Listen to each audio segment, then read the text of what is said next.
예수를 모르는 수많은 사람, 또 예수를 아는 사람들까지 예수를 아직 온전하게 따라가지 못하는 그런 사람들을 이 세상에서 가장 큰 자는 누구입니까? 라고 물으면 무의식 가운데 또는 의식 가운데 가장 큰 자를 얘기할 때는 뭔가 누리는 자, 많은 것을 가진 자, 직함이 많은 사람, 이러한 사람들을 생각합니다. 그리고 교회 안에서도 그런 자녀들을 키우기 위해서 엄청난 기도들이 쏟아지고 있습니다. 겉으로는 내색을 안 하지만 속으로는 이 세상에서 높은, 더 많은, 더 누리는 예수 안에서의 누림과 높음과 이 모든 것이 아니라 세상 사람과 그렇게까지 다를 수 있을까 하는 그 질문에 있어서 구분이 잘 안 될 정도로 우리의 삶은 종이 한 장의 양면처럼 어느 쪽이냐라고 질문했을 때 분명함이 성립이 되기 힘든 그러한 추구함을 보게 됩니다. 세상 사람들에게 가장 큰 자가 누구입니까? 그러면 권력자, 부유한 자, 그러면서 이건희 회장이 됐던, 삼성이 됐던, 대기업이 됐던, 무엇이 되었던 그러한 유명인사들의 이름들이 나오고 그들의 책들이 베스트셀러로 팔리게 됩니다. 근데 오늘 우리가 읽은 마가복음 9장 34절은 바로 예수님께서 예수님의 제자들에게 공생애를 끝내시면서 이제는 십자가에 달리시는 그곳을 가시면서 간절한 부탁을 하는 마지막 때입니다. 그래서 여기에 33절에 보니까 가버나움에 이르러 집에 계실 새 제자들에게 물으시되 너희가 길에서 서로 토론한 것이 무엇이냐 하시되 34절 그들이 잠잠하되 이는 길에서 서로 누가 크냐 하고 쟁론하였습니다. 보세요. 예수님이 어느 한 집에 가버나움에 머무르십니다. 그러면서 제자들과 지금 난리가 났었어요. 근데 이제 집에 딱 들어가니까 조용해졌어요. 아주 난리가 난 그것을 예수님은 현장을 물으십니다. 모른 척 하셨는지, 야 너희들이 오는 길에 뭔가 엄청 시끄럽고 논쟁을 하고 난리가 났었는데 그거 뭐였냐 하고 물었더니 제자들이 여러분 잠잠하니라. 이건 뭐예요? 알고 있어요. 말을 할 수가 없었어요. 부끄러워서. 지금 나의 모든 삶을 드리겠습니다라는 제자들이 부끄러워서 조용하더라. 예수님은 사랑하시는 그 마음으로 제자들의 말씀하십니다. 알고 계셨죠? 잠잠한 이유는 길에서 그들은 누가 크냐 하고 쟁론하더라. 이 쟁론이라는 뜻은 입씨름을 했다는 거예요. 서열을 나눴다는 거예요. 하나님의 나라를 예수님이 계속 외치시면서 다녔죠. 그랬을 때마다 야 하나님의 나라가 이제 세워지면 내가 하나님의 오른팔, 내가 하나님의 왼팔, 내가 국무총리, 너는 내무부장관, 아니 너는 안 돼 하는 이런 쟁론이 누가 더 크냐, 누가 더 잘났느냐, 누가 더 높고 누가 더 누리느냐, 누가 하나님의 나라에 함께하느냐, 이것에 싸움이 일어나기 시작했다는 거예요. 서열을 나누면서. 예수님이 사복음서를 보면 아주 신랄하게 책망한 곳이 몇 군데가 있어요. 도저히 감당할 수 없는 그 죄에 대해서 참을 수가 없는 거예요. 사람은 너무 사랑하셔서 하나님의 제자로 이끄시길 원하시지만 그 사람의 죄에 대해서는 십자가의 고통을 당하실 정도로의 참을 수 없는 책망이 있는데 그 중에 하나가 바로 이 대목입니다. 도저히 받아들일 수 없는. 그래서 35절에 예수님은 제 아들을 사랑하시는 마음으로 예수께서 앉으사 12 제자를 불러서 이르시되 같이 읽어볼까요? 누구든지 첫째가 되고자 하면 무사람의 끝이 되며 무사람을 섬기는 자가 되어야 하리라. 여러분, 이렇게 얘기해요. 하나님의 나라는 두 가지의 조건이 있다. 그리고 예수를 닮아간다는 것은 이 두 가지가 점점 커지고 충족이 되었을 때 나의 진정한 제자란다. 두 가지가 뭐냐? 첫 번째는 무사람, 세상의 맨 끝에 있는 사람 뒤에 서는 거다. 그냥 눈치 보면서 앞으로 가기 위해서 뒤에 서는 게 아니라, 왜 맨 끝에 뒤에 서는가? 두 번째 이유가 나와요. 바로 앞에 있는 맨 끝에 사람을 종처럼 섬길 수 있는 자가 되어야 된다.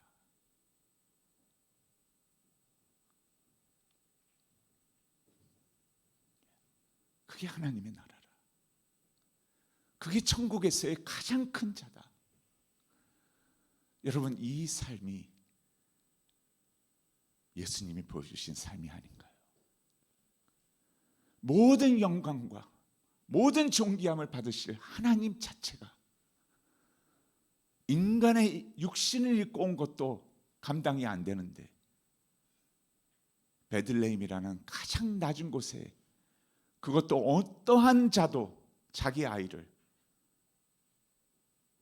짐승 밥통에 탄생시킬 거라는 것은 상상을 안 하죠. 하나님이신 분을 가장 상징적으로 낮은 곳이라는 곳에 낮은 탄생을 택하셨죠. 그리고 억눌린 자, 조롱받는 자, 손가락질 당하는 자, 이 세상에 해결이 없는 심령이 가난한 자, 애통하는 자, 굶주리는 자, 이러한 심령 자체가 너무나 절대적이고 무기력해서 하나님 없이는 못 살 사람들과 함께 하시면서, 하나님의 나라는 심령이 가난한 자에게는 복이 있나니 천국이 바로 너희 것임이라. 애통하는 자에게는 복이 있나니 바로 너에게 그 눈물이 닦아질 것이라. 의에 줄이고 이러한 것에 목마른 자는 복이 있나니 저희가 배부름을 받을 것임이라. 이러한 하나님의 나라에 화평케 하는 자는 복이 있나니 너희가 하나님의 아들이라는 것은 일컬음을 받을 것임이라 하면서, 하나님의 나라는 어떠한 나라인가? 제자들의 생각을 완전히 뒤집어 놓는, 하나님의 나라의 큰 자는 누구인가 하시면서 주님은 그 삶을, 공생애를 사시고 마지막 죽음까지도 가장 밑바닥에, 가장 죄로 인해 처참한 십자가의 죽음을 택하셨습니다. 얼마나 싫으셨냐면, 이 잔을 옮겨 주시옵소서, 이 잔을 옮겨 주시옵소서, 이 잔을 옮겨 주시옵소서. 그러나 이것이 당신의 사랑의 고백의 방법, 온전한 방법이라면 아버지, 내가 마시겠습니다 하며 가장 낮은 탄생서부터 가장 낮은 죽음을 보란 듯이 십자가의 여정을 우리 앞에 보여주셨습니다. 그랬을 때 하나님은 모든 영광과 존귀의 예수 그리스도 나의 아들로 주님을 높이셨습니다. 그래서 이 마가복음 9장 뒤에 10장 45절에 보면 예수님이 오신 목적을 한 구절로 표현하고 있습니다. 마가복음 10장 45절에 이렇게 기록되어 있습니다. 인자가 온 것은 섬김을 받으려 함이 아니요 도리어 섬기려 하고 어느 정도까지냐, 자기 목숨을 많은 사람의 대속물로 주려 함이니라. 그러면서 다시 9장으로 돌아와서 예수님은 천국에서의 가장 큰 자란 누구인가라는 것을 한 예를 들어 설명을 하기 시작하십니다. 그게 바로 36절입니다. 어린아이 하나를 데려다가 그들 가운데 세우시고 앉으시매 제자들에게 이르시되 누구든지 내 이름으로 이런 어린아이 하나를 영접하면 너는 나를 영접하는 것이요, 그리고 누구든지 나를 영접했다는 것은 실은 나를 영접한 것이 아니라 오히려 그것보다 더 큰 목적을 가진, 그리고 나를 보내신 하나님의 목적을 이루시는 바로 하나님을 영접한 것이라 라고 얘기합니다. 여러분, 여기에서 이때의 어린이란 어떤 존재인가요? 우리가 잘 아는 것처럼 구약 성경에도 나오는 것처럼 어린아이가 탄생하면 이때에는 아버지한테 데리고 옵니다. 얘를 어떻게 할까요? 노예로 팔까요? 키울까요? 결정을 합니다. 어린아이는 전혀 보잘것없고 무기력하고 아무 쓸모가 있다고 생각을 안 했던 소유물이었습니다. 그래서 인구조사를 해도 어린아이들은 숫자에 넣지도 않았습니다. 그랬을 때입니다. 그러한 어린아이를 영접하라고 하십니다. 이런 어린아이까지도 영접하며, 영접이란 단어는 이러한 의미를 갖고 있습니다. 가족처럼 환영하고 가족처럼 보살펴라. 이 땅에서의 가장 끝에 있는 무사람, 그리고 그 뒤에서 바로 앞에 있는 끝에 있는 무사람, 끝에 있는 자를 예수님이 섬겼던 것처럼 섬기라.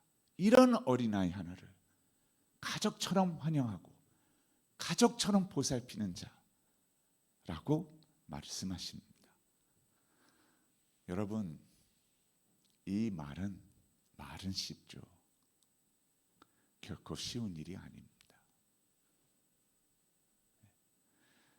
근데 이 말씀을 저와 여러분에게 하시는 이유는 이렇게 되기를 주님과 함께 이루어지기를 원하신다는 것입니다. 왜 쉬운 일이 아닌가 상상해 보세요.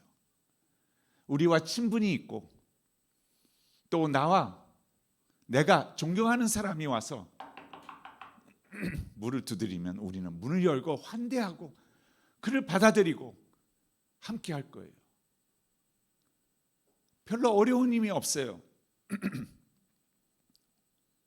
그런데 반면에 아무것도 없고 무기력하고 내놓을 것이 없는 것뿐만 아니라 이상한 불황자가 와서 눈을 두드리면 우리는 과연 우리의 심령의 집에 그를 영접할 수 있을까요? 주님처럼.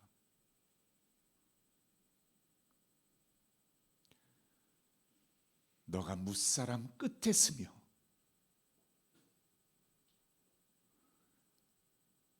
그래서 바로 앞에 있는 그 무사람까지도 섬기는 자가 되어야 한다.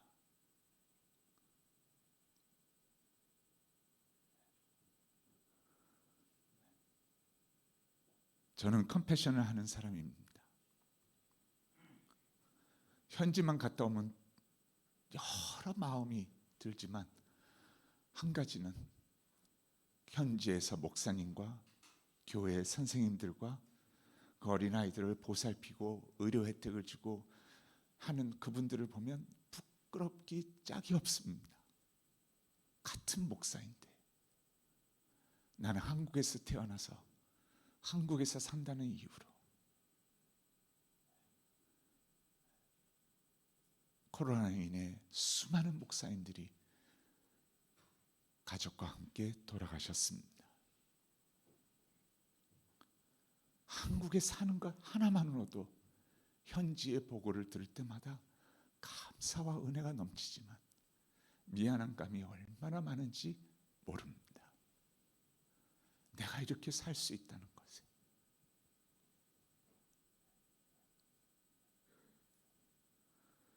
그 마음을 아시는 것 같아요. 죄책감에 너가 그 안에 들어가 있지 말고 하나님의 나라에 그것을 이루시는 하나님의 은혜를 맛보라고 하시는 것처럼 주님은 이렇게 따뜻하게 사랑하시는 마음으로 그 삶을에 대해서 이렇게 얘기합니다. 성경에 보니까 너무 저에게 필요한 말이에요. 누구든지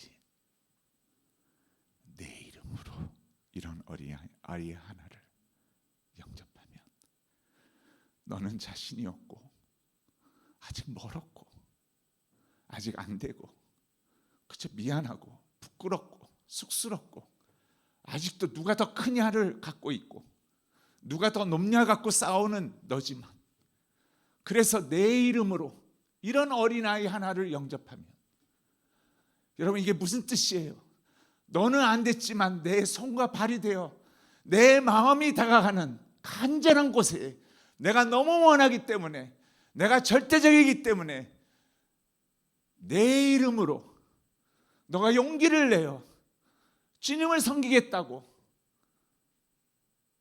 그러한 손과 발과 마음이 되어준다면 너는 나를 영접하며 그리고 나를 영접했다는 것은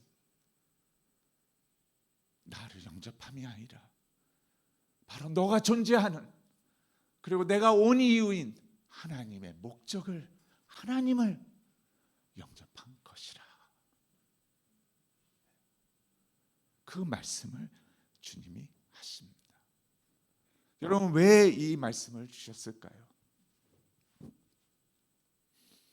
이 뜻은 하나님의 가슴 속에는 예수 그리스도의 구원과 십자가가 가장 힘겨워하고 가장 고난받고 가장 절대적인 그 사람에게 절대적으로 다가가기를 원하신다는 것입니다. 왜냐하면 세상이 해결해 줄 수 없고 이 사람의 해결책은 예수밖에는 없다는 것입니다. 여러분 당연한 것이 아닙니까? 우리가 가진 것이 많고 누리는 것이 많으면 많을수록 하나님은 그 뒤에 올 수밖에 없습니다. 그렇게까지 절대적으로 처음부터 온 마음 다하여 찾는 심령은 드뭅니다. 우리의 외침 또한 배워서 외침이지 그 마음속에 절대적인 간절함이 부족할 때가 많다는 것입니다.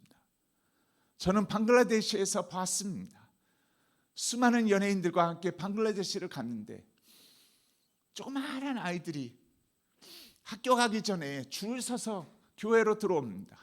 한 끼를 먹이거든요. 컴패션이 세 끼를 먹이는 것이 아닙니다. 그러니까 아이들이 한 끼를 얼마나 많이 먹는지 모릅니다. 아이들이 400여 명이 갑자기 흙바닥에 교회에 들어와서 전부 앉는데 시네라와 차인표와 엄지원과 수많은 자들이 막 뛰면서 하는데 저는 놀랬습니다. 왜냐하면 우리가 먹은 밥하고 너무나 달라서요. 밥에 악취가 납니다. 왜 오래된 누린 쌀 중에서도 거의 이게 쉬었는지도 모를 정도로 냄새가 났습니다. 그래서 목사님과 선생님들을 데리고 와서 아니 이게 왜 냄새가 이러냐고 우리가 조금 전에 먹은 음식은 이렇지 않았는데 하고 따졌더니 목사님이 너무나 미안해하든지 현지 목사님이 저한테 얘기합니다. 죄송합니다. 식량 가격이 너무나 뛰어서 컴패션이 주는 비용으로는 이 쌀 외에는 살 수가 없습니다. 그래서 우리는 아이들을 표정을 보면서 기다리는 아이 앞에서 밥을 막 해치고 하면서 떠줬습니다. 5살짜리가 수북히 밥을 국하고 반찬 몇 가지 하고 갖고 가는데 제가 놀란 것은 빨리 먹으라고 하는데 하나도 먹지 않습니다. 마지막 저 모퉁이에 있는 400여 명의 아이들이 다 받을 때까지 가만히 있습니다.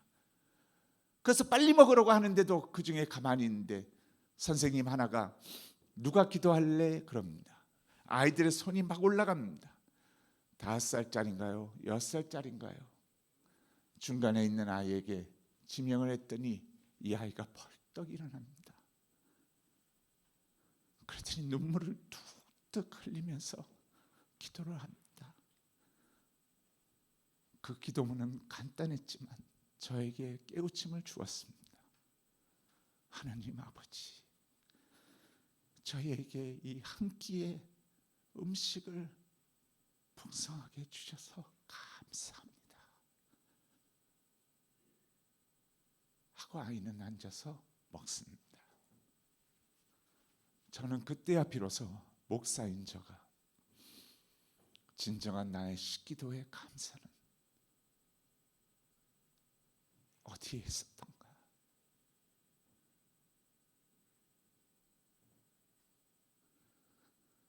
하는 것을 알게 되었습니다. 여러분, 왜 무사람 끝에 서서 무사람을 섬기라는 줄 아십니까? 저와 같은 자에게 예수가 어디에 계시고 우리에게 은혜를 주시기를 원하는지를 알게 하시는 것입니다. 그 마음이 그것을 향해 계신다는 것입니다. 그래서 이런 어린아이를 내 이름으로 영접하면 나를 영접하며 또 누구든지 나를 영접했다는 것은 실은 그것이 아니라 나를 보내신 이를 영접한 것이라.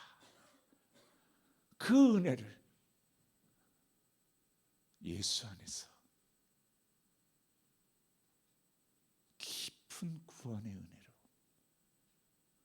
우리를 이끌고 간다는 하나님의 영접함을 힘있는 그 말씀을 하는 것입니다.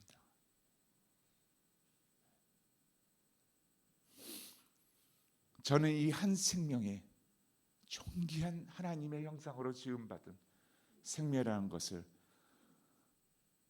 컴패션을 통해서 알게 되었습니다. 솔직히 이 어린아이들은 다 무사람이라고 얘기할 수 있죠.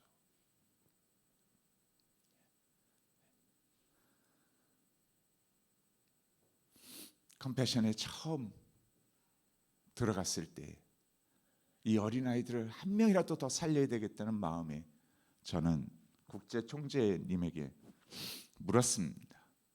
왜 컴패션의 모든 자료나 사진들을 보면 다 아이들이 밝고 우리 애들과 그렇게까지 차이가 안 나는, 아니 영상 텔레비를 보면 타기관은 이렇게 배가 불룩 나오고 막 파리떼가 안고 뼈만 앙상하게 남아가지고 불쌍히 여겨서 도움을 줘야 되겠다는 생각을 갖게 하는데 왜 우리 애들은 전혀 그런 사진 한 장이 없냐고. 그랬더니 국제 총재가 컴패션을 아무것도 모르는 저에게 얘기합니다. 컴패션에 들어오기 전에 이 아이들의 모습은 그랬다고. 그러나 하나님은 한순간도 그 아이들의 그 모습이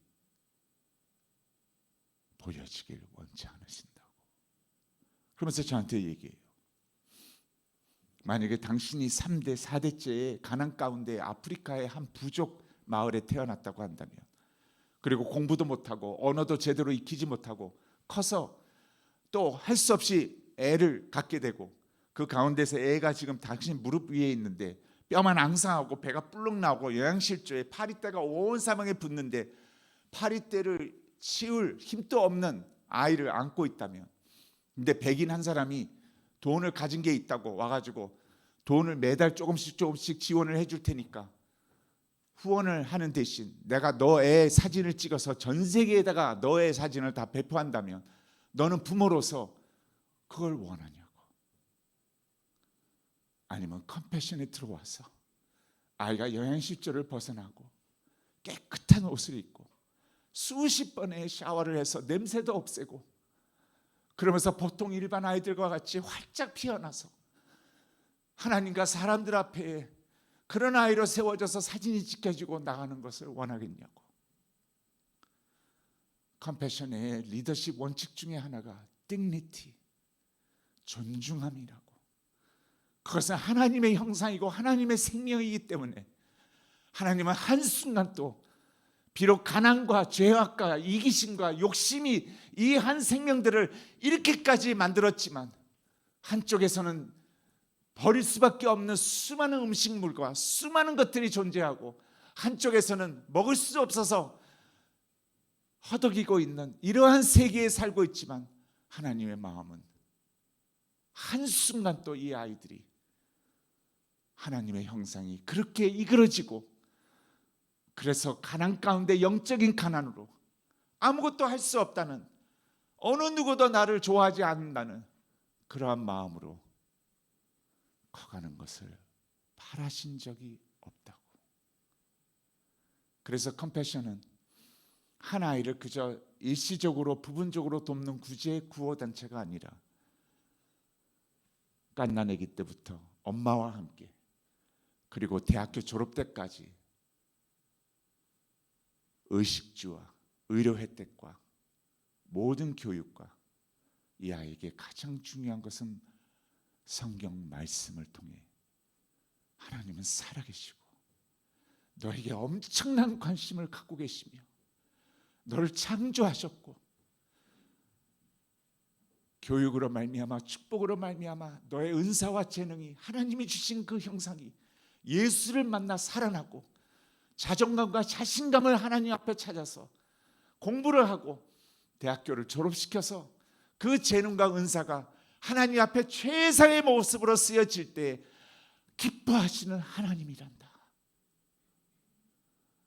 하는 것을 계속 먹여주고 그것을 체험하게 하고, 그래서 그 가난에서부터 세상을 이겨낼 수 있는 아이로 키우기 위해 전 세계에서 말씀과 함께 교회가 그것을 양육하게 만드는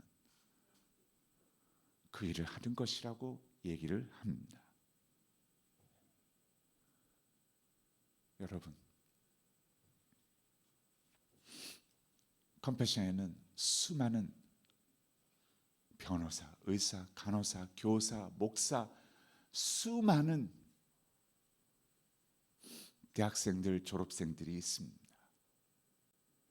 다 상상할 수 없는 빈곤에서 자라는 아이들이죠. 그런데 그 아이들을 만날 때마다 컴패션에 항상 기억되는 말이 있습니다. 아이들은 다 외웁니다. 늘 들었기 때문입니다. 아이를 만나서, 미셸, 존, 너는 비록 대물림되는 가난에 태어나서 가난 가운데 살았지만 예수 그리스도로 말미암아 너에게는 그 가난의 흔적을 볼 수가 없구나. 그게 유명한 컴패션의 말입니다. 예수로 말미암아 너에게는 그 가난의 흔적을 찾을 수가 없구나.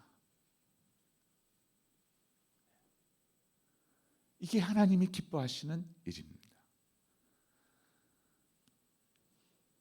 이상미 개그우먼과 함께, 이상미 개그우먼은 여러분 아시잖아요. 굉장히 힘든 삶을 양육 가정에 있었다는 것을. 엄마만 3명, 4명이었으면 여러분 무슨 뜻인지 아시겠죠. 이상미 개그우먼이 그래서 사람들을 잘 신뢰 안 해요. 이 텔레비 앞에서만 웃지 그 외에는 웃는 적이 거의 없어요. 그 이상민 개그우먼이 수없이 컴패션에 대해서 듣다가 본인과 함께 필리핀에 비전 투입으로 갔어요. 근데 다 질문해요. 처음 가시는 분들은. 얘네 진짜 가난한 애들 맞아요? 왜냐면 모습이 그렇지 않거든요. 보면 교회 안에서 애들이 찬양을 하고 간증을 하고 학교 다녀온 아이들이 거기서 공부를 하고 영어를 가르치고 컴퓨터 레슨을 하고 기타 레슨, 피아노 레슨, 전부 교회가 학원처럼 움직이고 먹이고 사랑해주고 이런 모습을 보면서 애들이 우리 애들과 뭔가 그렇게 다른 모습을 못 보거든요. 그리고 자존감과 자신감이 우리 애들 이상으로 그리스도의 은혜 가운데 얘들이 멋지게 성장하고 있는 모습을 보면서 다들 물어요. 얘네 진짜 가난한 애들 맞아요? 하나의 집을 데리고 갔어요. 이 아이의 집은 맥지엔이라는 아이입니다. 여기 지금 차가 저쪽 중앙 왼쪽에 보이시죠? 이 큰 길가예요.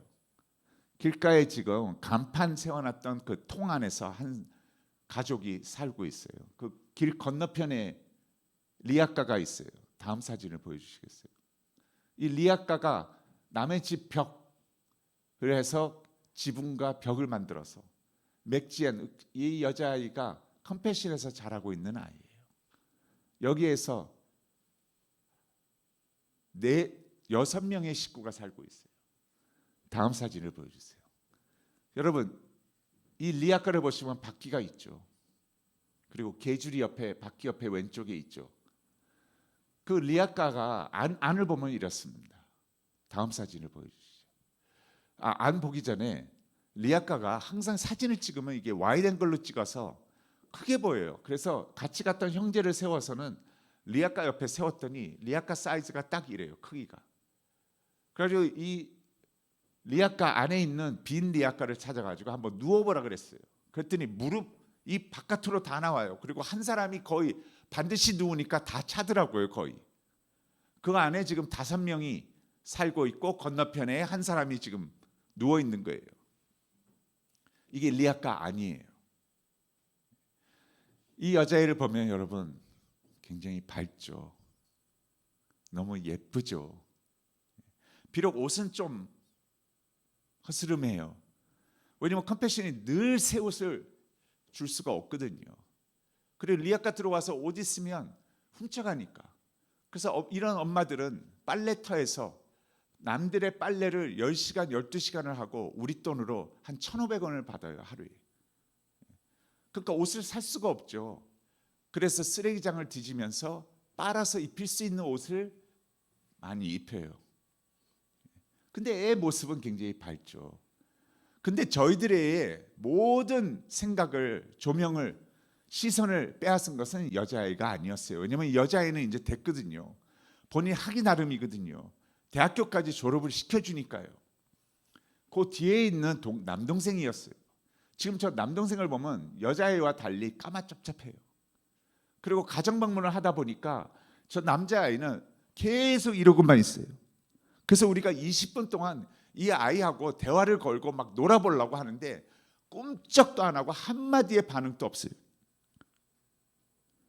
마치 가난을 아는 듯한 모습이었어요. 저는 이런 현장에 있어서 충격을 먹거나 놀래지 않습니다. 19년을 계속 보고 다니니까요. 이것보다 더한 데를 더 갔지 덜한 데가 아니거든요. 근데 이 가정을 방문하면서 가난에 대한 하나님을, 가슴을 다시 한번 깨닫게 됐어요. 느끼게 됐어요. 이 사진을 자세히 보세요. 지금 개가 밥을 먹고 있어요. 20분 동안 남자에게, 남동생에게 계속 말을 거는데 어떤 일이 생겼는지 아세요? 개가 먹는 그 밥그릇을 끌어다가 자기가 먹어요. 그러더니 개가 가까이 오니까 팔꿈치로 개를 이렇게 밀어치더니 자기가 또 먹어요. 또 개가 먹고 또 본인이 먹고. 저는 그것에 놀랐어요. 왜냐하면 지금까지 보지 못했던 광경이었어요. 이 아이의 마음속에는 지금 외국인들이 와서 누이의 집에 왔다고 하면서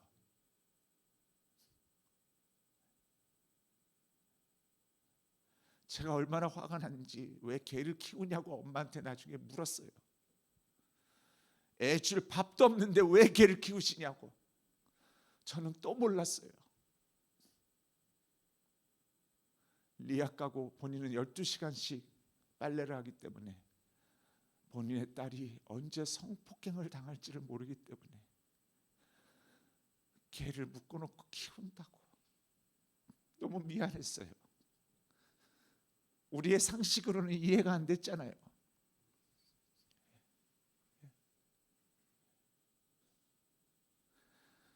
이성미가 그래 목사님 왜 제 동생은 컴패션에 못 들어갔습니까? 얘기했어요. 이런 아이들이 너무 많기 때문에 모든 가정도 들어올 수 없지만 들어오는 가정에서도 한 가정에 하나의 밖에는 안 된다고. 그래서 그렇다고 제가 하면 안 될까요? 후원자가 와서 특별 요청하는 거기 때문에 그거는 허락을 한다고. 그래야 다른 엄마들이 아무 말을 안 한다고. 왜 저 집은 두 아이가 들어갔냐고. 후원자가 요청한 거기 때문에. 그래서 남동생이 컴패션에 등록이 되었어요. 그 말을 듣고 1,500원을 내던지고 선생님이, 교회 선생님이 너무나 신나서 빨래터로 달려가서 엄마에게 알려요. 엄마가 빨래를 다 내던지고 와요. 와서는 그 다음 사진을 보시면 감사하다는 얘기 외에는 없어요. 그러면서 그 다음 사진을 또 보시면 컴패션에 있는 맥지엔이 이성미를 꼭 안으면서 계속 고맙다고, Thank you very much, Thank you very much 라고 얘기를 해요.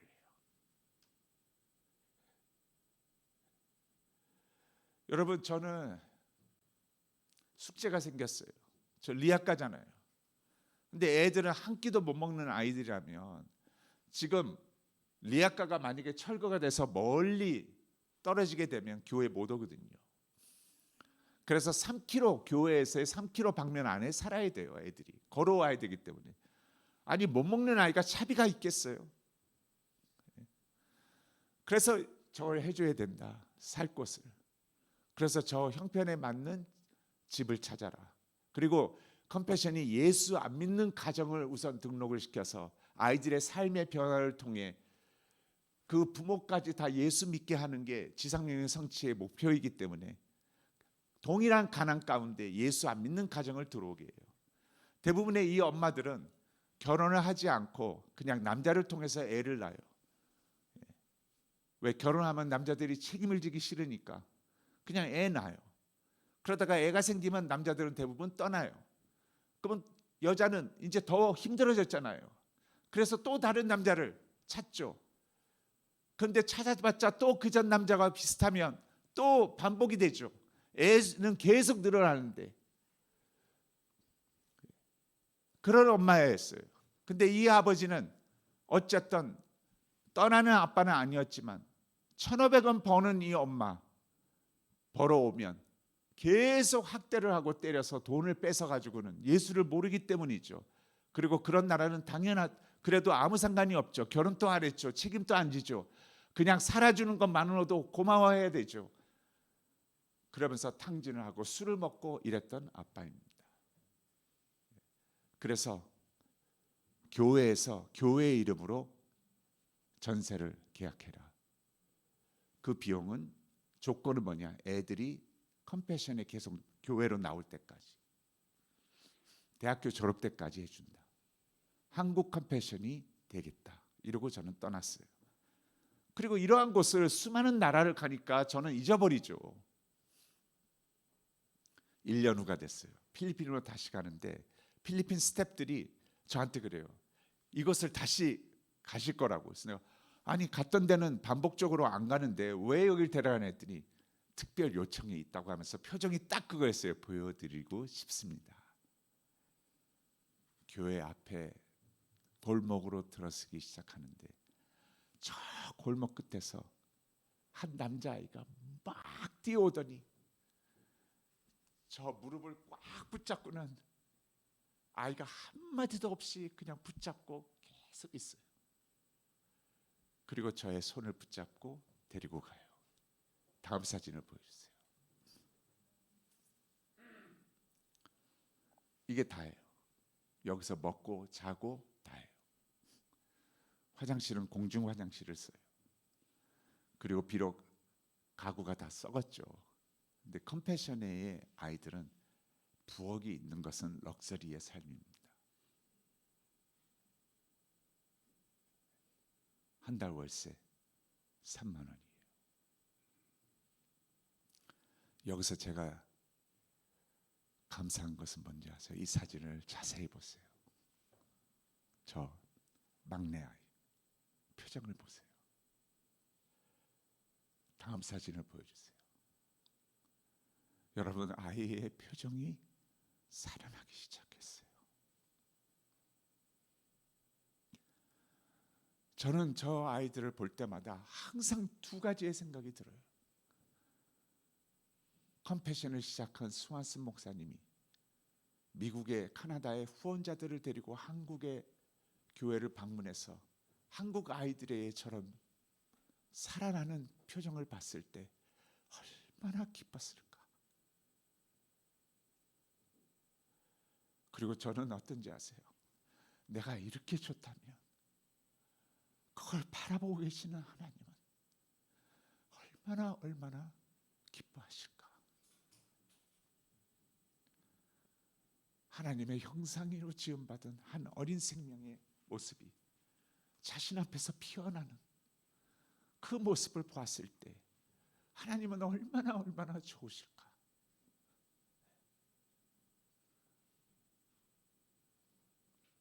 미국의 켄터키에 3,000여 명이 되는 목회자들이 모였습니다. 그게 저도 갔습니다. 컨퍼런스였습니다. 거기에 수많은 강사들 중에서 영국의 유명한 싱클레어 퍼거슨이라는 목사님이면서 신학자이신 분이 올라갔습니다. 3,000여 명의 전 세계에서 온 목사들을 향해서 목사님 여러분 외칩니다. 여러분의 사무실과 집에는 어떤 사진들이 걸려 있습니까? 중앙에 여러분은 유명인사들과 찍은 사진들을 놓지 않습니까? 그러면서 그 사진을 또 성도들이 보면서 우리 목사님이 저런 분도 아시는구나. 우리 목사님 또한 참 저렇게 유명하구나. 저런 분들과 사진 찍을 정도면 이런 생각을 갖지 않습니까? 그러면서 목사님 여러분 잘 들으십시오. 하늘에 계신 하나님은 전혀 개의치 않으십니다. 관심도 없으십니다. 그러나 여러분이 예수님처럼 이 세상에서 지극히 작은 소자의 한 영혼을 가슴으로 예수의 이름으로 영접했을 때 천국에서는 천군 천사들과 함께 대형 스크린에 그 사진이 올라가고 하나님은 기뻐 뛰시며 자취상이 벌어지는 그 일이 일어날 것입니다. 여러분, 바로 이게 같은 말을 마가복음 9장 37절에 예수님께서 말씀하시는 것입니다. 누구든지 내 이름으로 이런 어린아이 하나를 영접하면 나를 영접하며 누구든지 나를 영접함이 아니라 나를 보내신 이를 영접함이라. 여러분과 저의 삶 가운데 이 하나님의 음성이 더욱더 이루어지며 그리스도의 제자로 더욱 살아가는 라이트하우스의 창립 3주년을 기념하는 우리 모두의 삶이 되기를 주님의 이름으로 축원합니다. 기도하겠습니다.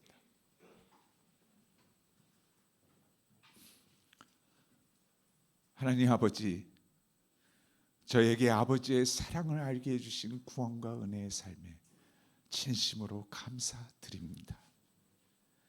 그리고 그 사랑으로 우리를 무조건적으로 끊임없이 품어주시니 어떻게 이 이상 감사를 드려야 할지 모르겠습니다. 우리 라이트하우스 교회 식구들도 이 하나님의 사랑으로 한 사람 한 사람을 바라보고 다하며 사랑하며 섬기는 공동체가 되게 하여 주옵소서.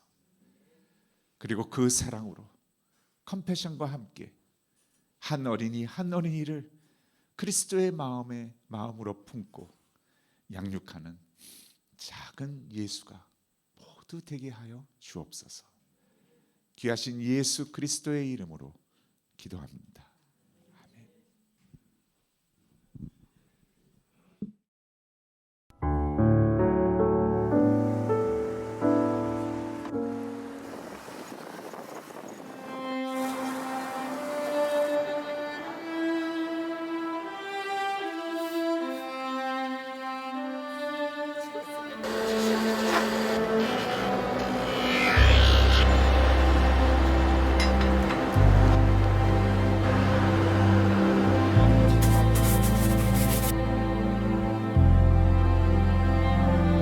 마리엘라, 잘 지내고 있니? 내가 하는 일은 구두를 닦는 일이란다. 내 어린 시절은 많이 힘들었던 날들이었어. 마리엘라에게는 그런 슬픈 어린 시절이 되지 않았으면 좋겠다는 마음으로 간절히 기도한다.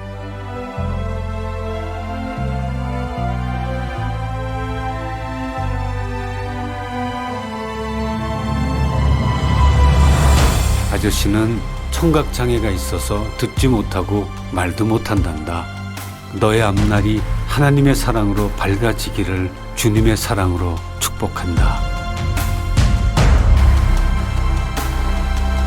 텔레비전에서 아프리카에 아프고 가난해서 학교에 다니지 못하는 아이들을 봤습니다. 마음이 굉장히 아파서 돈을 모아서 도와줘야겠다는 결심을 했습니다. 그래서 마리엘라를 후원하게 됐어요. Querido patrocinador, le agradezco todo lo que me ha enviado. Le agradezco por los regalos que me ha dado. Si no estuviera en esto, no me han regalado ninguna cosa como usted me lo manda. Y tal vez algún día nos veremos.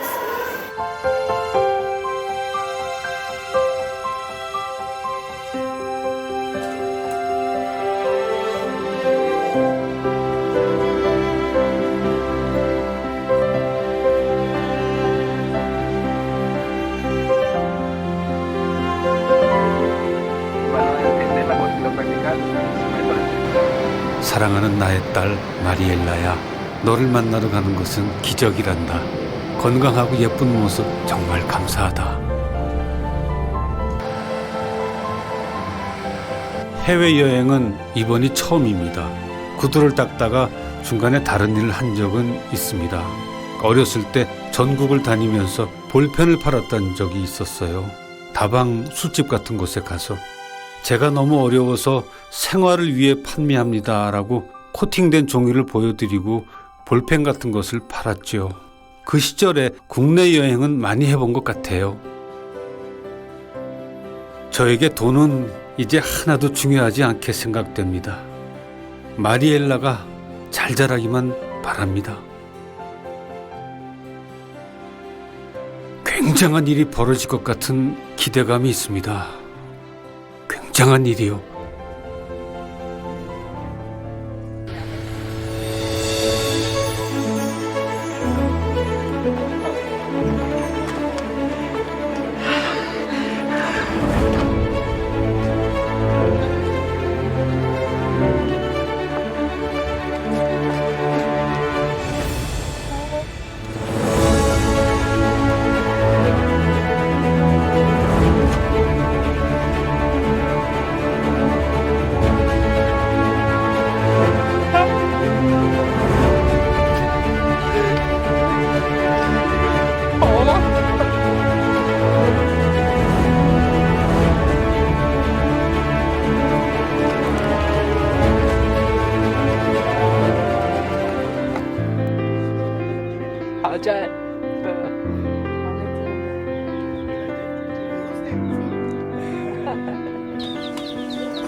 She didn't believe that he could come all the way from Korea to only visit her. She turned to see to her mom, like, Mom, are they telling the truth? Mariela was born without an ear conduct. Pues cuando yo nací ya era así, cuando yo voy a la escuela me maltratan y después yo me siento muy cómoda porque She knows that her sponsor went through a lot of hardships when he was a child too. To see her sponsors doing so well, it gives her hope.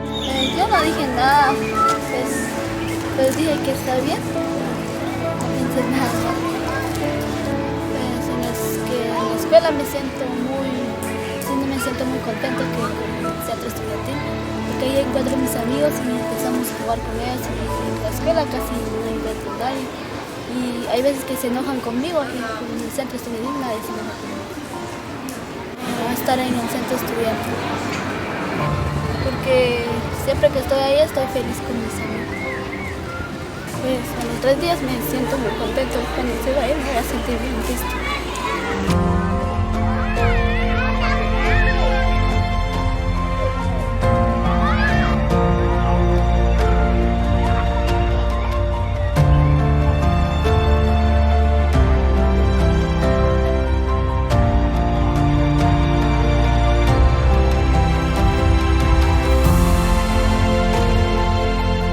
저는 울지 못하는 사람입니다. 약속된 시간이 다 되고 헤어져야 할 때 마리엘라가 울었고, 그때 처음으로 제 가슴이 뜨거워지고 마음으로 눈물을 흘렸습니다. 마리엘라, 한국 가서도 너를 위해 기도할게.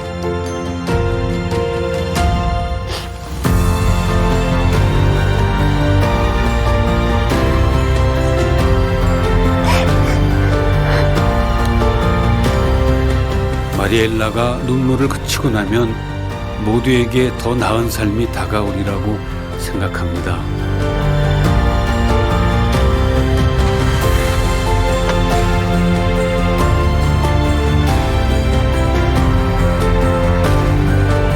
마리엘라가 경험하고 기뻐하는 모습을 보고, 그렇게 이들을 위로하고 양육하고 사랑하는 컴패션에 대해서 정말 감사합니다. 제 인생 최고의 일은 마리엘라를 후원하게 된 것입니다.